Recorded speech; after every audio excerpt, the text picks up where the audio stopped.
Let's start the introduction of chapter number 11, If I Were You by Douglas James. I have already covered you the story or the synopsis of this one. Now let me directly come on to the interpretational part. Before we read, Gerard lives alone in a lonely cottage. Means Gerard lives in a lonely house. Cottage is house. An intruder. Intruder means a person who enters without permission, or unauthorized person you can say. An intruder who is a criminal. Criminal means a person who has done certain wrong. Criminal enters his cottage. He intends, he wants to murder Gerard and take on his identity. Take on his identity means he wants to impersonate. He wants to leave the life on his name. Does he succeed? क्या वो इसमें सफल हो पाता है? Now I have written the word meaning also, to take on his identity, that is impersonate. The following words and phrases occur in the play. Do you know their meanings? Match them with the meanings given to find out. These are certain word meanings which I have just compiled for you. There is a matching of all these from left to right. In the left the word is there, and on the right the word meaning is there. So better you go through, because there are some good words over here. This particular word with phonetic transcription. Gratuitous. Gratuitous. Gratuitous means unnecessary type. आप कह सकते हैं बगैर किसी कारण के, अकारण. Likewise, there are some good words in this one. And then melodramatic is there. Exaggerated. Melodramatic. Exaggerated. Exaggerated means of a very high degree, जिसको बढ़ा चढ़ा करके पेश किया गया हो. अतिशयोक्ति जिसको कह सकते हैं आप हिंदी में. Hyper. Now let me come over here. Scene. A small cottage interior. There is an entrance back right which may be curtained. Another door to the left must be a practical door. The furniture is simple, consisting of a small table towards the left, a chair or two, and the divan rather upstage on the right. Divan, ये बैठने वाला दीवान, sofa जो घर में होता है, sorry, जिसमें ये कपड़े वगैरह, बेड जिसको आप कह सकते हैं. So this is all the setup of the stage. On the table is a telephone. Table के ऊपर एक telephone है. Now let me come on to the page number. I think this is 139. Let's continue on this one. There are certain word meanings also. While and whilst, both are almost same. These are conjunction, and whilst. Whilst is more formal, means people use while more than whilst.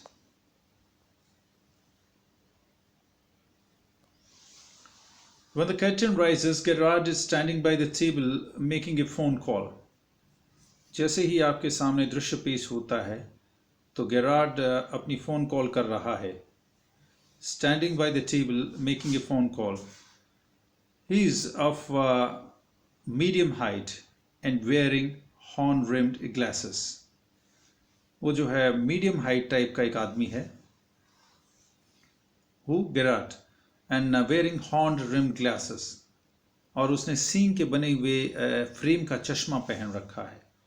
He is dressed in lawn suit. और उसने एक लंबा type का suit पहन रखा है, एक greatcoat. Lawn suit and great coat are almost same, in fact. His voice is cultured, और उसकी आवाज़ बहुत ही सभ्य है, civilized. Cultured means sophisticated or of good manner. Gerard, well, tell me to phone up directly. I must know. Yes, I expect I still be there, but you mustn't not count on that.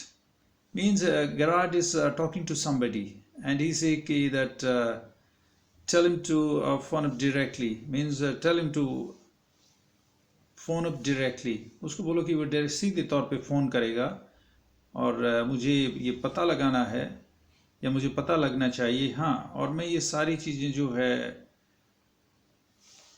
I'll still be there, ऐसी चीज़ें होनी चाहिए, but mustn't not count that, और मुझे जो है इन चीज़ों पर ज़्यादा भरोसा नहीं है. In about 10 minutes time, right to, हाँ, लगभग 10 मिनट के समय के अंदर, मीन्स ऐसा लग रहा है कि गिरार ये कहने की कोशिश कर रहा है that within 10 minutes I will be there.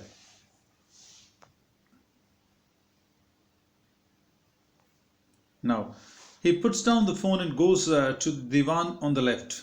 वो फोन रखता है और दीवान की तरफ लेफ्ट साइड में जाता है. और way there is a travelling bag, जहाँ एक बैग रखा हुआ है, travelling bag, and starts packing.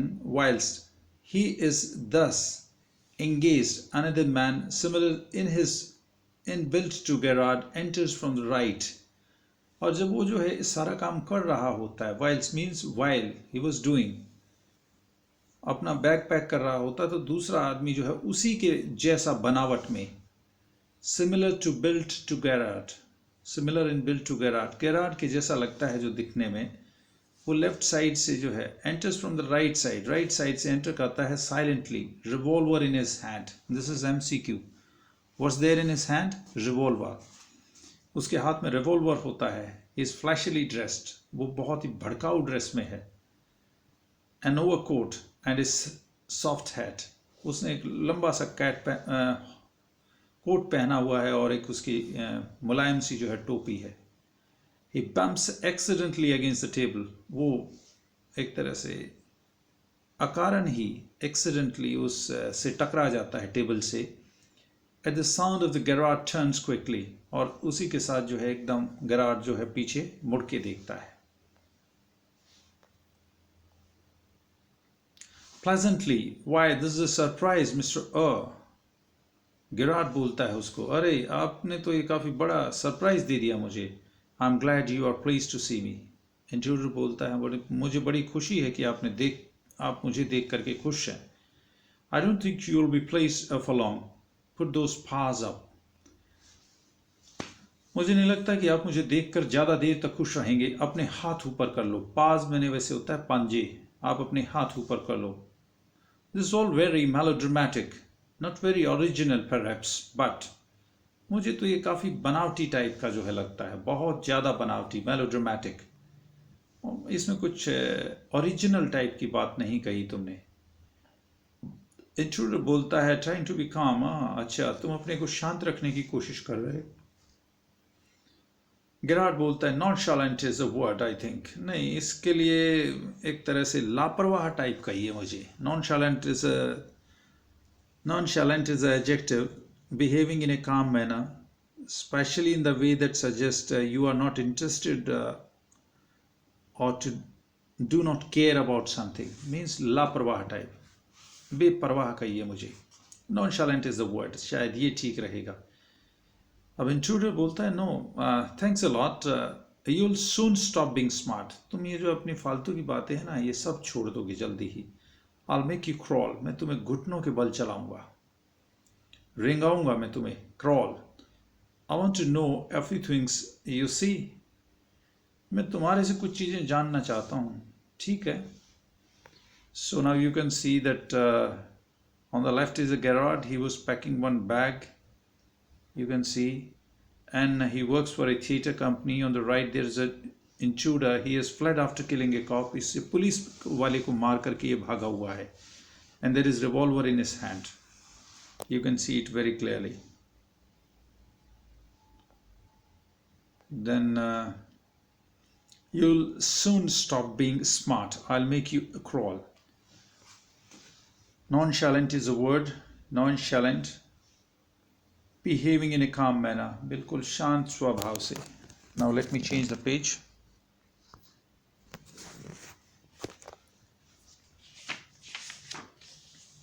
This is page number 140.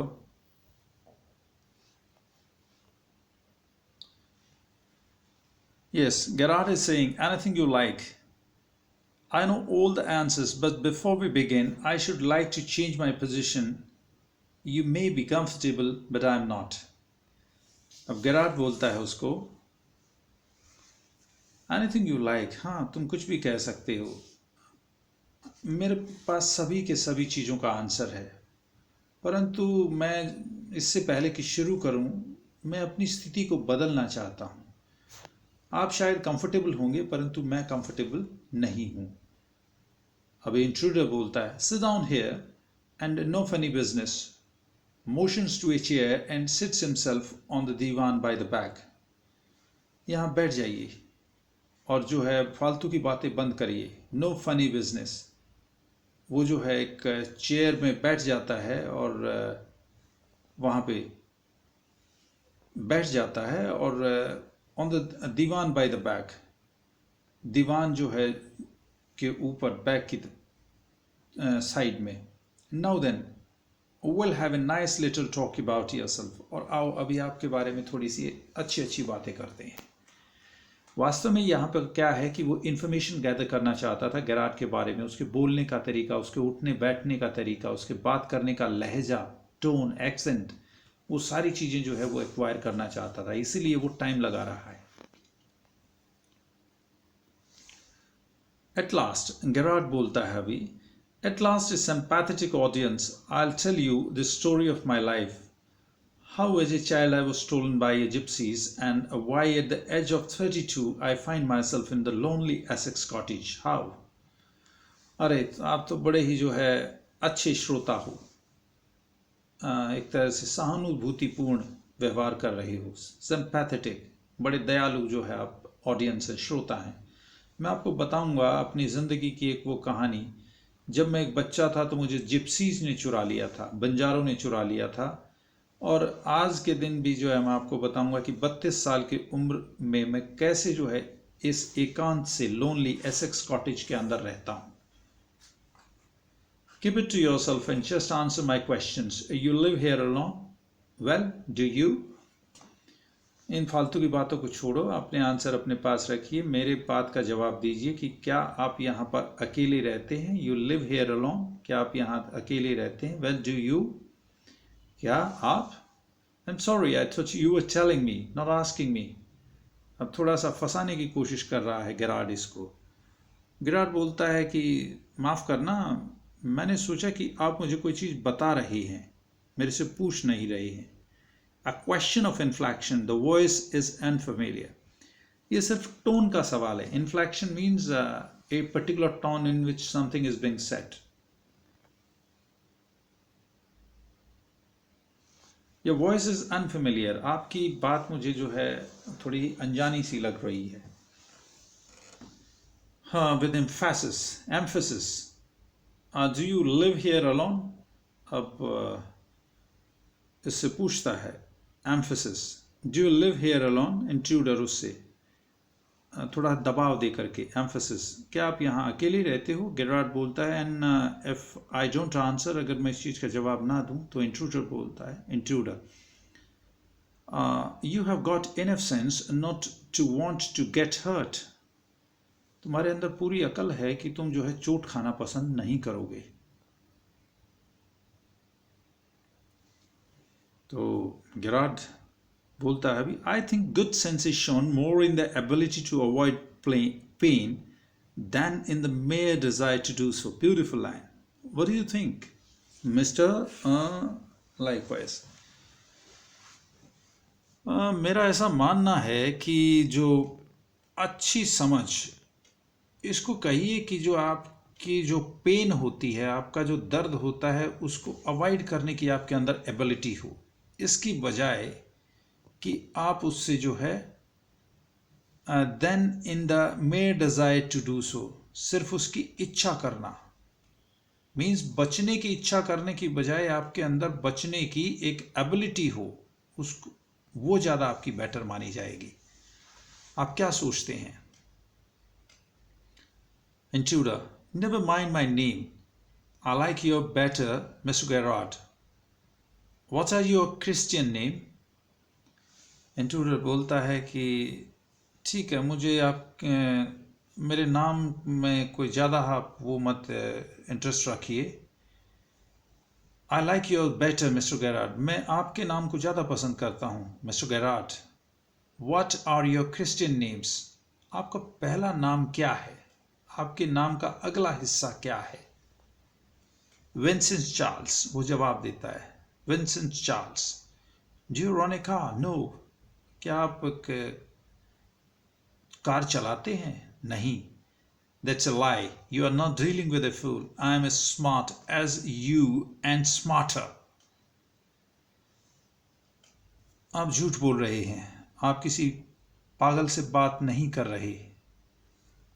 मैं उतना ही स्मार्ट हूं और यहां तक कि आपसे ज्यादा स्मार्ट हूं।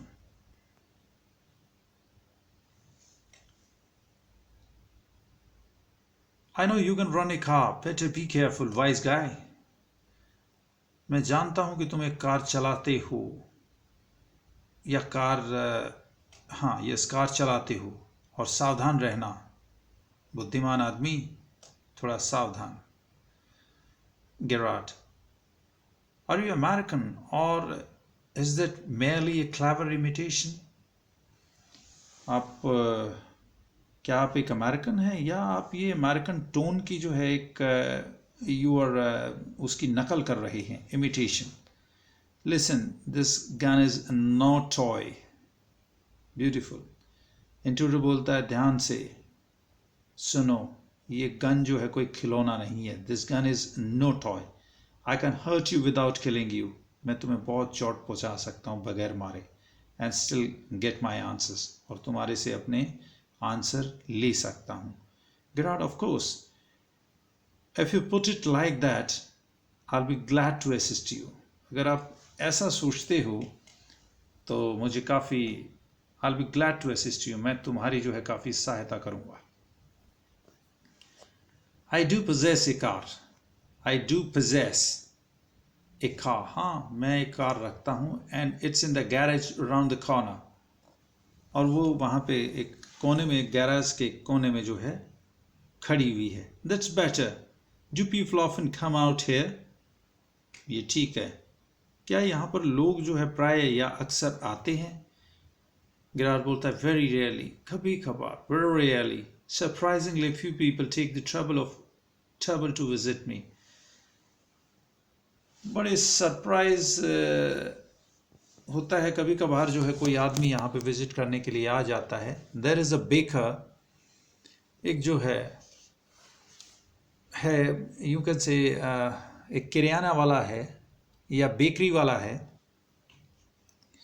And the green grocer of course, और सब्जी वाला है, वेजिटेबल वेंडर है, ग्रीन ग्रॉसर, और एक वेजिटेबल वेंडर है of course, and then there is a milkman, quite charming, और एक दूध वाला है, काफ़ी बहुत beautiful, handsome you can say, but no one so interesting as you yourself.